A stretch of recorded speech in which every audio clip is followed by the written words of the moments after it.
cambiar de tema, nos vamos a ir a hablar de la agenda parlamentaria y estamos con la senadora de Cambiemos, Laura Rodríguez Machado. Hola Laura, bienvenida. Gracias. ¿Cómo Buenos estás? días. Muy bien, sí. Bueno, el Senado en estos días, Laura, está con una agenda nutrida, ¿no? Sí. Bueno, el primer tema que aparece es un poco la reforma previsional. ¿Hubo muchos cambios? Bueno, ayer en la Comisión de Trabajo y Previsión y Presupuesto y Hacienda, que son las comisiones que entienden en el caso, se trataron dos temas, ¿no? que de alguna manera están relacionados. Uno tiene que ver con el impacto del consenso fiscal, otro tiene que ver con la reforma previsional y con el acuerdo de responsabilidad fiscal. En este sentido estuvieron presentes los gobernadores, pero a posteriori de esta reunión, y presentes todos los ministros, estuvo el ministro del Interior Frigerio, estuvo Triaca, estuvo presente también Basa Bilbaso y estuvo Nicolás Dujovne, Basa Bilbaso por el ANSES, Nicolás Dujovne de Hacienda. Bueno, informaron y lo que se aprobó básicamente es un despacho donde la única modificación a una reforma previsional, que digo, no es la reforma al sistema previsional, sino a tres aspectos puntuales. Un aspecto tiene que ver con la movilidad. Como todos sabemos, el cálculo de las prestaciones previsionales tiene que ser actualizado periódicamente. Antes lo era cada 6 meses, en base a una fórmula polinómica en la que había mucha resistencia. Correcto. Cuando se aprobó. Ahora será, si se aprueba este despacho en el plenario, cada 3 meses, con una fórmula también polinómica, pero para hacerlo sintético, el 70% de esa fórmula está compuesto por el índice inflacionario, que el INDEC revela periódicamente, y por un 30% del RIPTE, que es una fórmula también polinómica que relaciona al salario previsional con el salario del trabajador activo. Con el salario del trabajador activo. Hubo un cambio es lo único que se modificó. Que el peronismo propuso, ¿no? Porque la fórmula que había propuesto Triaca tenía algunos otros componentes. Sí, la fórmula... No los quiero detallar tanto porque, sí, porque si ya pasaron. Ya pasó y se modificó. Lo bueno es que hubo consenso sobre eso. Hubo consenso, se aprobó, y los otros dos puntos importantes que se aprobaron tienen que ver con la posibilidad de prórroga a voluntad del propio trabajador de trabajar hasta los 70 años si decide prorrogar su etapa activa laboral en el sector privado solamente, y el otro de atar y empezar a atar el pago de las previsiones de los sueldos previsionales a el 82% móvil, que es un pedido histórico, ¿no? En este caso lo será para aquellos que tengan más de 30 años de aporte y algunas cuestiones que tienen que ver con sus aportes en cada una de las ramas de actividad. Esos son los cambios que por ahora están vigentes. ¿Y eso vos decís, tiene los votos? Bueno, siempre es tiene los complicado. Votos el oficialismo, por lo pronto salió el despacho. Y los gobernadores a respaldarlo. Y los gobernadores de alguna manera respaldaron. Ahora, recordemos que en el plenario, es decir, en el recinto, que será el miércoles que viene, Cambiemos tiene 1/5 de los senadores. Quiere decir que si nosotros no tenemos el consenso de la oposición en este tema, estamos complicados. Ahora, yo quiero decir que las reformas de los sistemas siempre también son paulatinas en la medida que los fondos lo permitan. Esta reforma, lo que a mi criterio tiene positivo, es una actualización trimestral en función de 2 índices, lo que cobran los activos y la inflación, algo que es un pedido histórico. Empezar a atar los pagos previsionales al 82% móvil. Y finalmente aquellos que quieren seguir trabajando, a pesar de que ya tienen edad de jubilarse, pueden tener esta opción hasta los 70 años, porque hay gente que de alguna manera está activa y quiere seguir teniendo actividad laboral. Mira, vos sabés que los periodistas nos escriben mucho, la gente. Sí. Te mandan mensajes, te preguntan, te consultan. Digo, para que quede claro, la edad jubilatoria hasta los 70 es una opción que puede tener el trabajador. Exacto. Del sector privado. Del sector privado. Punto número 1, el sector público no lo involucra. No. Y segundo, es el trabajador el que define, no el empleador. Correcto. Porque normalmente ante este tipo de cosas... Sí, ya hubo alarma pensando que se había... es razonable. Es razonable que la gente tenga miedo por su situación. Bueno, pero estamos para explicarlo y aclararlo, y te agradezco que lo trates acá digamos, dentro de este contexto en un mano a mano, porque permite que la gente de alguna manera se aclare bien, ¿no? Porque yo esta mañana, cuando por ahí uno por las redes pone los temas que va a tratar y demás... Te llegaron la andana de preguntas. Y sí, claro, la gente que te pregunta, sobre todo primero, gente que está en edad de jubilarse. No es una reforma integral de todo el sistema, tiene que ver más con el sector privado que con el público. La segunda cosa, empezamos a atar la movilidad de los pagos previsionales a la inflación y a todas estas cuestiones, y finalmente la opción del trabajador de trabajar algunos años más dentro de su periodo activo, si así lo decide. Perfecto, le vamos a dar paso a las preguntas de mis amigos de la mesa. ¿Qué tal, senadora? ¿Cómo le va? ¿Qué tal? Buenos días. La quiero aprovechar que la tenemos aquí. Se viene la nueva integración del Senado a partir del 10 de diciembre para 2018 y usted con conocimiento de los diferentes proyectos que están en las diferentes comisiones. ¿Qué temas se van a tratar para el año próximo o que puede, si tienen dictamen, que se vayan a tocar en la Cámara Alta? Hay una infinidad de temas que tiene que ver. Por lo pronto en el Senado se va a aprobar el presupuesto que debería venir próximamente con media sanción de la Cámara de Diputados. Otros temas es la reforma tributaria, que también está siendo tratada de diputados y tenemos que darle nosotros la otra media sanción.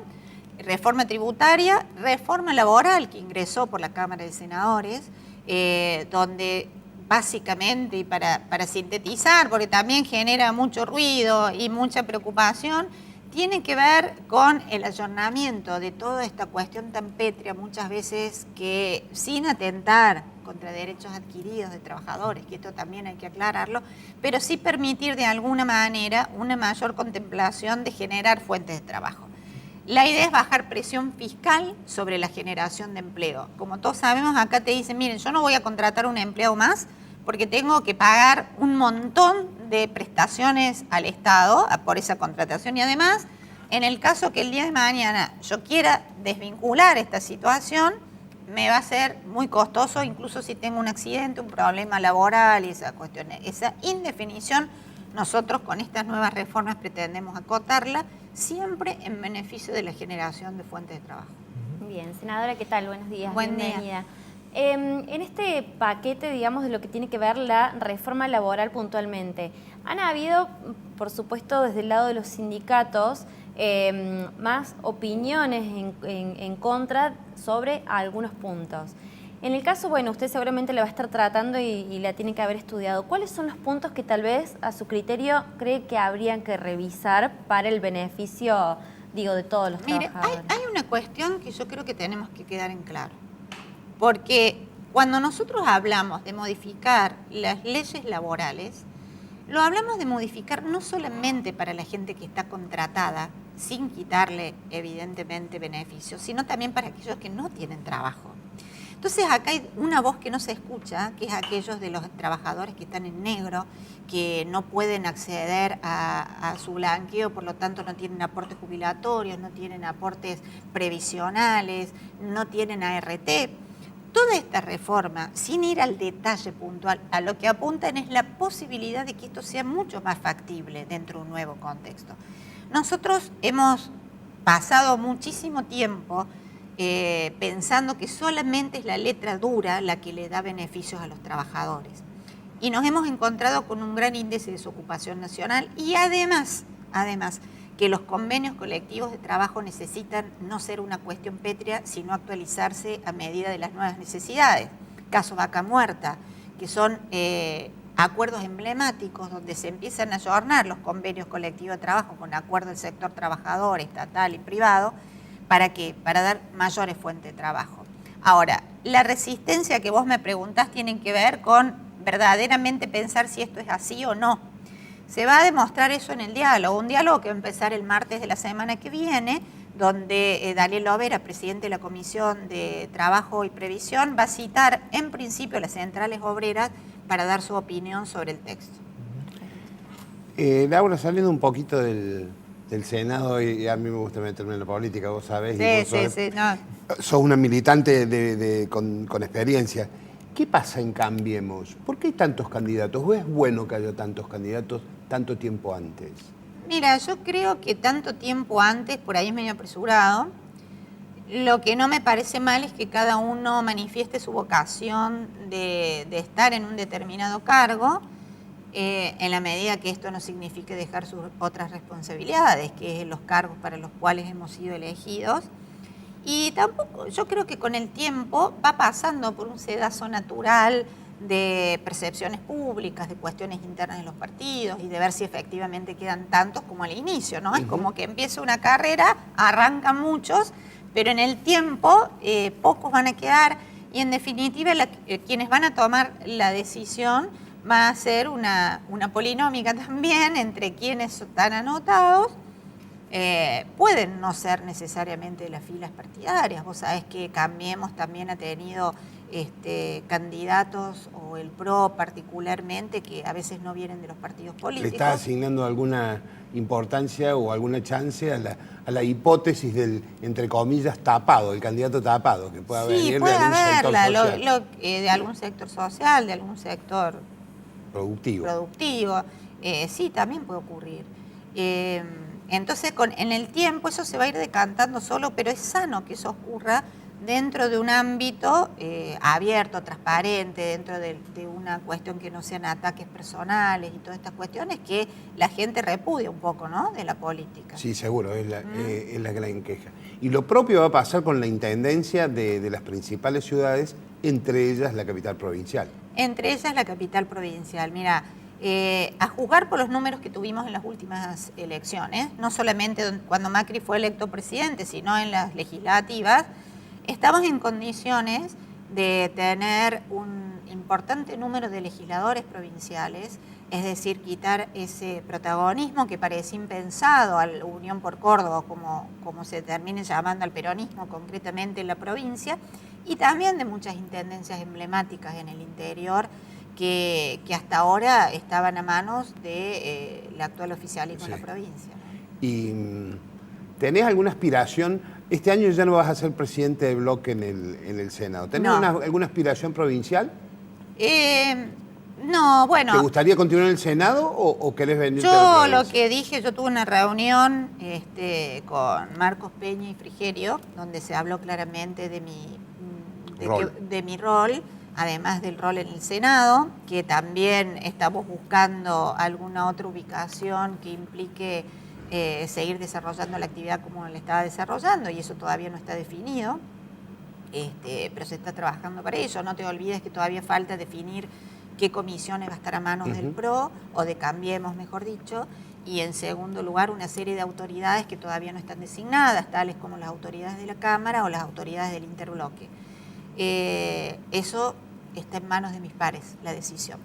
Y en relación a la provincia, yo voy a estar donde lo define el equipo. Yo, por supuesto, que me creo en condiciones políticas de estar al frente de una conducción cordobesa, pero también entiendo que esa es una cuestión de posibilidades personales técnicas. Ahora, la decisión política no solamente me pertenece a mí, sino a un equipo, y estaré donde el equipo lo indique.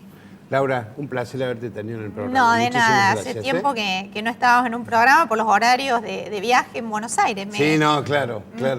Ahora que regreso a la docta, bueno, un gusto estar acá. Bueno.